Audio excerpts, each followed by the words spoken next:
Hey y'all, welcome to TNT Twins TV.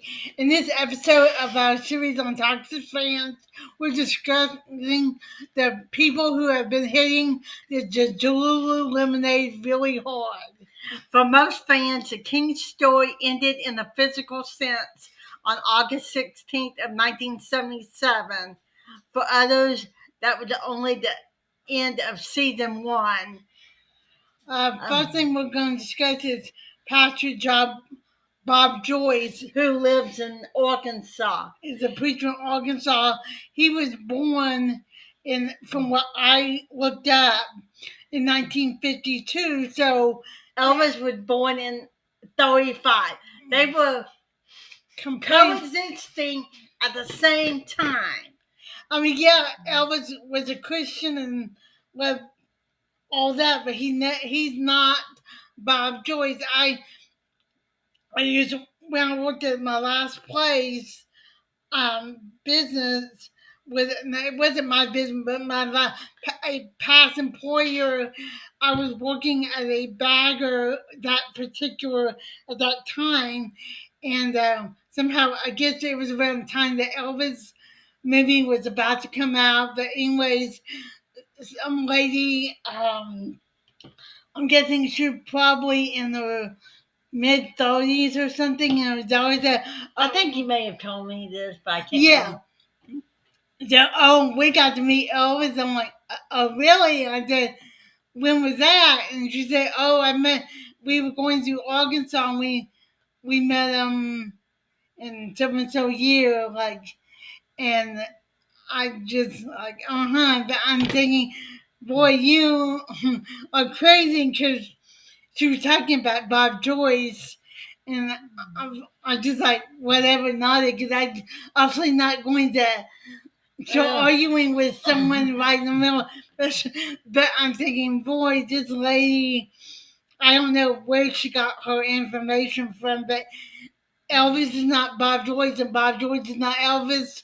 And there was records from other people that he stated he is not Elvis. He never claimed to be Elvis. So he's not Elvis. End of story. Yes. And then as for Jesse Garon, he was born, I believe, 30 minutes before Elvis was stillborn. And he was buried in Tupelo. And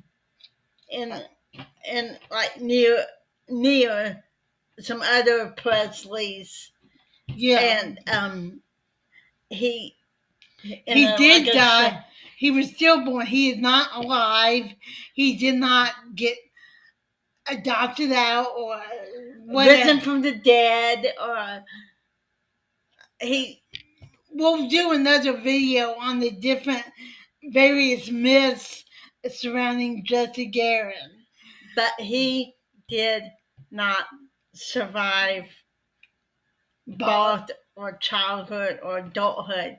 I mean, it would have been great, although I'm sure I'm going to say something about being exploited by certain people, but he played whatever.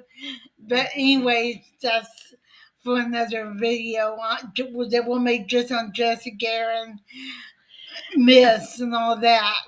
But Jesse Garon is buried in Tupelo, and there was a recognition plate at Graceland, but he was never. He's not buried at Graceland. They just put a little marker there, I guess, so people who have never been to Mississippi just know, or just people that may not know about Jesse. Although I don't know of any fans that don't know about Jesse, but anyways, they just wanted to. That may have been Vernon's thing. I'm not sure. Decision to put that there. I'm not sure. But, because no one was buried at Graceland until after, because Elvis's mom, Gladys, was buried at Forest Hill something. She wasn't buried at Graceland right away. She was only, I think it was like a couple months after Oh, okay. they died, like maybe October of '77, when um, they were moved to the ground. Once they did all that, whatever they needed to do to have them moved to Graceland. In the meditation garden. And then lastly, there's rumors. Well, not lastly, but there's some. Next is what Elvis supposedly joined the witness protection program because he's trying to something about get rid of drugs and all. I mean, well, I heard that he was in the witness protection plan because he was being chased by the mob or something. I don't know, mob from Vegas or whatever. I'm not sure of that. I've had someone mention that they thought, like another customer I was helping out to their car, and he mentioned something about thinking that Elvis was in witness protection. And again, I just went, whatever. But no, he's not in witness. And another thing is that Elvis loves his daughter. He would never pretend that he would never be away from her without her knowing. So basically, that's it. He was not in witness protection. I don't know where people come up with this stuff. Elvis had major illnesses, and it caught up to him at age 42, and it's really sad that we lost him. Lost him too early, but that's just how it. And then another conspiracy theory is he left Graceland to get complete privacy. Again, he would not do that to the fans or his family, especially Lisa or his dad or his cousins. I mean, I know that I'm sure being a celebrity can be tiresome, and obviously there was a lot of pressure on him to always perform all these. I mean, I can certainly understand he would want to escape from his manager, but not his family. Yeah, like I said, that's a whole other video on that. But if he had lived, but he but we'll talk about his manager in another video and all that stuff. But he did not leave his family or whatever. I mean, if he wanted to take a break, we would totally understood. But I wish he would have. Yeah, but because of money issues, anyways, he did not run off. He did not run off because of that. He was taken home by our Savior. So, and then lastly, the people that quote defend or protect Elvis by acting like he. Everyone calls defending him, but just they think that he can do no wrong. Which I'm also not saying he's definitely wasn't evil. He was always searching for spiritual guidance and always read Bible, and I think he always, from my understanding, he always questioned if he was doing what he thought he meant to do.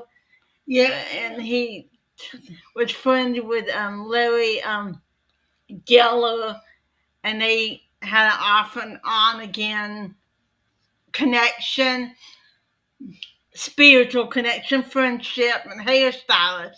But Elvis was no saint. Elvis was human.